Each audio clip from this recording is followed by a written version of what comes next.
Hey there guys, it's Zach again with 1918 British Air Force. This is the semi-new RPG segment that I'm doing. It's going to be recapping all the games that we have over Fridays, so expect them out to be on Thursday. I just want to give you guys some background information of the game I'm running, mainly the setting. I'm not really sure where I'm going to take the story yet, but there's a lot of potential for stuff. So, first things first, I wanted to talk about the actual planet. It's called Valora. It has just recently recovered from a large cataclysmic event. A demon called Lochthol tried to take over the world, tried to enslave it, and tried to make it a part of his demon army, basically. And the five nations there, Basilov, Teria, the Covenant of Grid, Niton, and Solara. There we go, that's the last one I made up. It's sad when you can't remember the stuff you made up. But they all united and they all defeated him, and they locked him away in this, they call it the Scar. It's just this large chunk of land that where the main fight happened, and they locked him away in this mountain called Kairos. And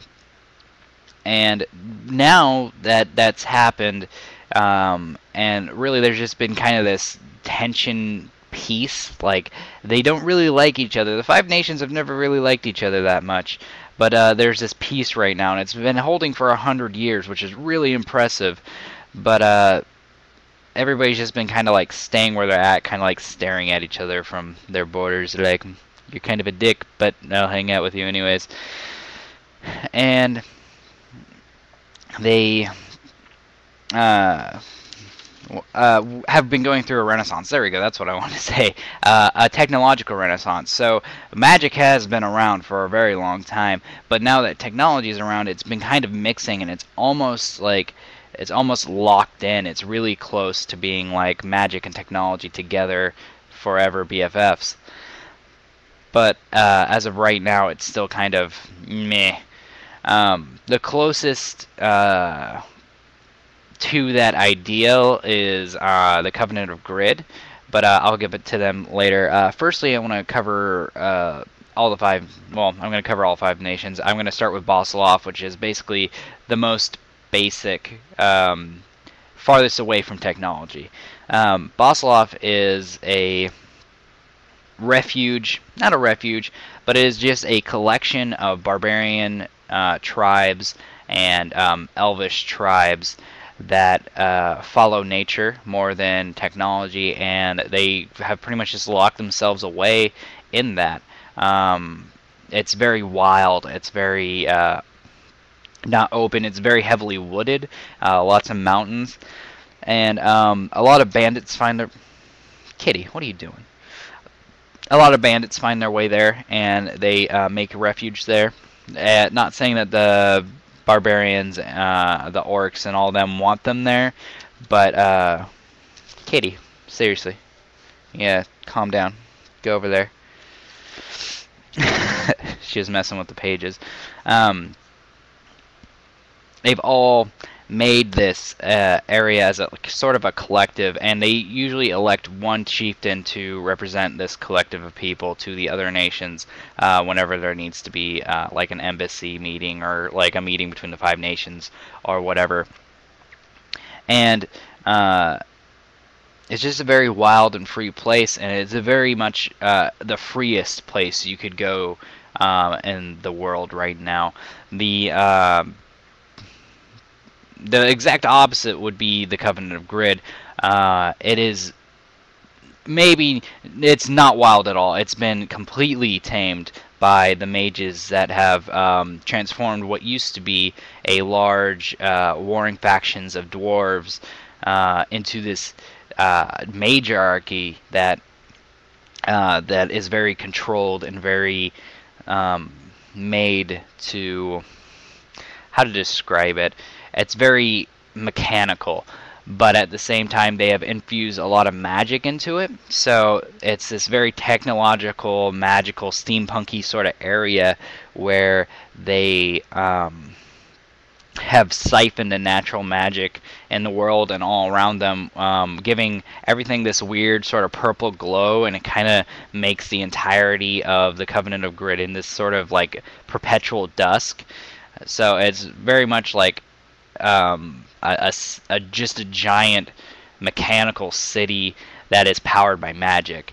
And while it would be very comfortable to live there because everything is already, made, uh, it's not very free. The mages rule with an iron fist, and they make sure that you do your job. All races, though, are considered equal there, so there's no real racism there. Um, but half orcs would end up doing a lot of the work. Oh, by the way, this is a Pathfinder campaign. Sorry, I should probably mention that. And there's just a lot of, well, you're this big, so go do that job type of ideals. Next, we have Teria, which is right in the middle between the Covenant of Grid and Boslov, and right in the middle is Teria. They're very much considered the kitty, the sleeping lion. That's kind of their thing. They defend their borders fervently if they're ready to pounce, basically, like because there's barbarians on one side and ridiculous magical steam golems on the other side. So they're just kind of hanging out in the middle of that, and it's considered a very open market free state. There's a central government and a lot of city-states. Much like how America works, except the central government is a little bit more of a douchebag than America. I know some people would argue that, but whatever. But the central government collects taxes. They have a central military, but each of the city-states also have their own military. Some even have their own currencies. Some have kings, and some don't. The starting area, the starting city, is called Havenvale, which is this small port town, and the players are coming during the summer festival, and it's very that the summer festival is very well known, and they're just gonna try to look for work. Next, we have Nitan, which is a sort of Japanese ripoff, because we have the samurais going with the ultimate combat. So I wanted to make sure there's somewhere where our samurai could come from. But Nitan is very much shrouded in mystery. They have been very closed off. They refuse to make contact with a lot of the other people. There's a lot of traditions that they follow, and a lot of Japanese stuff that they do. There's no anime yet, which is kind of sad, but whatever. They also have started expanding just recently, about the last 10 years or so, downwards. Actually, I have a map. Let me show you the map. Excuse my terrible drawings. But, so, Nitan, oopsies, just started expanding downwards towards the unsettled scar right here.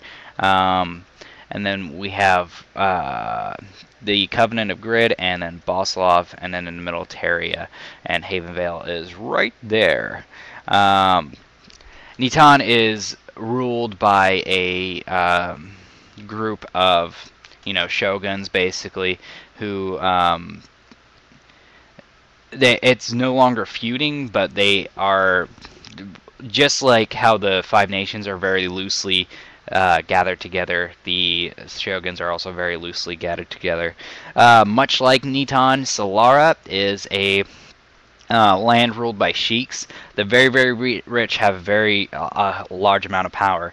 But the difference with Solara is the fact that there's a lot of underlying ancient ideals there. There's these great pyramids there, very much like your Egypt area. Kitty, you're being very distracting in the video, I hope you realize. Quit gnawing on yourself. Whatever. Giant pyramids, sphinxes, all that jazz. There's also rumors of ancient technology that were left by the same sort of beings that Lokthul was. space people, maybe? Maybe Zach's going somewhere with this? Who knows? Um, some rumors are that the Covenant of Grid somehow is harnessing demon magic to power a lot of their stuff. Boslov is very much considered to be unifying into an actual state, and a lot of the other people don't like that because there's a lot of scary orc barbarians and bandits there. There's this rumor that Terria's central government is collapsing, and it's inflated itself too much, and that it will be easy pickings if a war ever comes.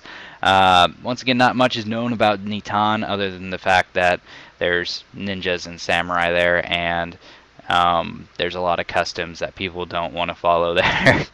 And then, like I said, Solar, there's this whole idea that space people have visited. Is that going somewhere with this? More than likely. And then there's the unsettled scar right smack dab in the middle with the Mount Kairos. People just try not to go there. They're like literally, I mean, the way I did this is like literally that is quite literally just like a scar stitched with like giant things of mountain and scariness. And you just don't go there. There's been rumors of like Kairos is slowly getting bigger and the scar might be expanding. Who knows? Maybe that's a level 20 adventure Zach's been thinking about, looking towards the future. But anyways, guys, that is my thing. That is Valora for you guys. Hopefully I didn't ramble too much, and I hope I didn't say a lot. I know I do that a lot in videos, and that pisses me off. Like right there. But yeah, that's it. And then I will let you guys know how things happen in the next stuff. But anyways, this has been Zach with 1918 British Air Force. Please remember, rate, comment, subscribe, dance. I don't really give a fuck. This kitty does not give a fuck. But this is the part where I say goodbye. So, bye everybody.